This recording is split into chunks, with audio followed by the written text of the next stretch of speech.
নামাজের ভিতরে আল্লাহকে দেখতে চাইলে কিভাবে নামাজ পড়বেন? নামাজের ভিতরে কি বেসিক্যালি আল্লাহ তাআলাকে দেখা যায়? আল্লাহকে কি দেখা সম্ভব যে নামাজের ভিতরে আল্লাহ তাআলাকে দেখব?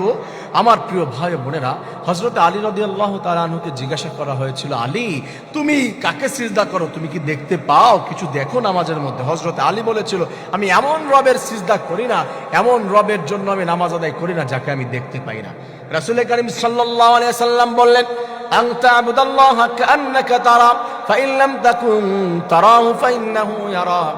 আমার কোন বান্দা যখন ইবাদত করবে, স্পেশালি নামাজ আদায় করবে, তখন তার টেন্ডেন্সি থাকবে আন তা'বুদাল্লাহা কাআন্নাকা তারা, সে ইবাদত করবে কাআন্নাকা তারা, সে যেন আল্লাহ তাআলাকে দেখতে পায়।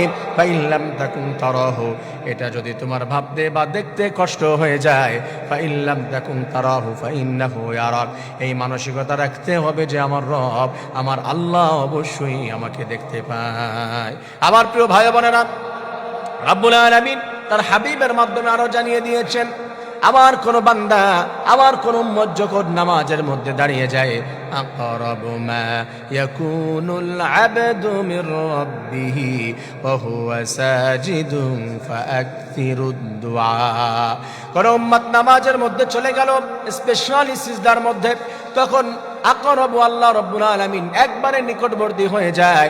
বান্দা তুমি যখন সিজদায় চলে যাবে, ফাআকসিরুদ দুআ, তখন তুমি বেশি বেশি আল্লাহ তাআলার কাছে দোয়া করো, কারণ আল্লাহ তখন বান্দার একবারে নিকটবর্তী হয়ে যায়। আমার প্রিয় ভাই বোনেরা, নামাজ আদায় করবে, قد أفلح المؤمنون الذين هم في صلاتهم خاشعون, আমার বান্দা তাকে আমি সফল বানিয়ে দিয়েছি। ওই বান্দা ইমানদার, সে কিভাবে নামাজ আদায় করবে? الذين هم عن صلاتهم ساهون, আল্লাহ রাব্বুল আলামিন বলছেন, যারা মানুষকে দেখানোর জন্য উদাসীন অবস্থায় নামাজ আদায় করবে, এইভাবে নামাজ আদায় করবে না, তারা কিভাবে পড়বে? قد أفلح المؤمنون الذين هم في صلاتهم خاشعون, ভীতসন্ত্রস্ত হয়ে একনিষ্ঠতার সঙ্গে যে আমি আমার রবকে দেখছি, আমি তার কুদরতি পায়ে সিজদা করছি, আমি তার সামনে লুটে পড়ছি, আমার সমস্ত বংশ মর্যাদা, টাকা পয়সা, ক্ষমতা সবকিছু তার পায়ের উপরে ছেড়ে দিলাম।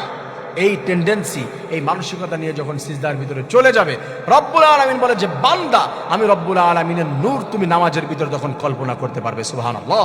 আমার প্রিয় ভাই বোনেরা, এইভাবে যদি নামাজ আদায় করি, তাহলে ওই যে হযরত আলীর মতো রাসূল বলে দিয়েছেন, যেমন যেন আল্লাহকে তুমি দেখতে পাও, এই মানসিকতা আমাদের ভিতরে তৈরি হয়ে যাবে। রব্বুল আলামিন এভাবে নামাজ আদায় করে আল্লাহ তাআলার নূর যেন আমরা দেখতে পারি, আল্লাহ তাআলাকে যেন আমরা ভালোবেসে তার জান্নাত হাসিল করে নিতে পারি। আল্লাহ তাআলা আমাদের এমন নামাজি হওয়ার তৌফিক দান করেন।